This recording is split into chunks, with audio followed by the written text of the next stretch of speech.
భర్త మహాశైలకు విజ్ఞప్తి. సినిమా ఎలా ఉందంటే జస్ట్ ఓకే. Some better. మరీ ఓవర్‌గా సూపర్ అని చెప్పలేం గానీ, జస్ట్ ఓకే అనేలా ఉంది. అక్కడక్కడ కామెడీ మెప్పిస్తుంది. రవితేజ గారు తన రొటీన్ మాస్‌ని పక్కన పెట్టేసి, ఒక మామూలు మగాడిగా క్లాస్‌గా కనిపించాడు ఇందులో.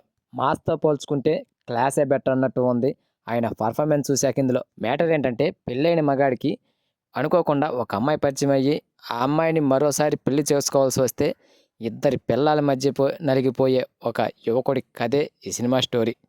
ఇలాంటి స్టోరీలు మనం 80స్ కాలంలో చాలానే చూసాం. అప్పట్లో ఆ సినిమాలన్నీ కూడా బాగానే సక్సెస్ అయ్యాయి. ఈ మధ్య మాత్రం అవన్నీ చాలా రొటీన్ అనిపించాయి. అలాంటి రొటీన్ స్టోరీని డైరెక్టర్ కిషోర్ తిరుమల కామెడీ స్టైల్‌లో ప్రెజెంట్ చేయాలని చూశాడు. బట్ అవి పూర్తిగా వర్కౌట్ అయితే కాలేదు. 'నేను శైలజ', 'చిత్రలహరి' వంటి సినిమాలతో క్లాస్ టచ్ ఉన్న సెన్సిబుల్ డైరెక్టర్‌గా పేరు తెచ్చుకున్నాడు కిషోర్ తిరుమల. పెద్దగా హడావుడి చేయకుండా సింపుల్‌గా కథను నడిపించడం, భావోద్వేగాలను పంచడం అతనికున్న శైలి. కానీ ఈ 'బిఎండబ్ల్యూ' సినిమాలో మాత్రం అతన్ని పూర్తిగా రూట్ మార్చేశాడు.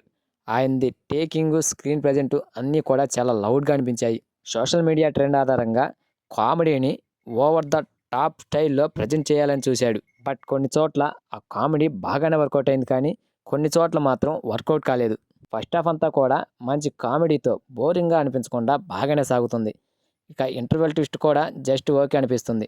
సెకండ్ హాఫ్ వచ్చేసరికి అంతా రిపిటిటివ్ సన్నివేశాలు, ఆకట్టుకోని కామెడీ, విసుగు తెప్పించే స్క్రీన్ ప్రెజెంట్‌తో సెకండ్ హాఫ్ అంతా కూడా చాలా బోరింగ్‌గా నడుస్తుంది. పోనీ క్లైమాక్స్ అన్నా హడావుడి చేసి ఒక మంచి ట్విస్ట్‌తో ముగిస్తారు అనుకుంటే అది కూడా అంతంత మాత్రంగానే ఉంది.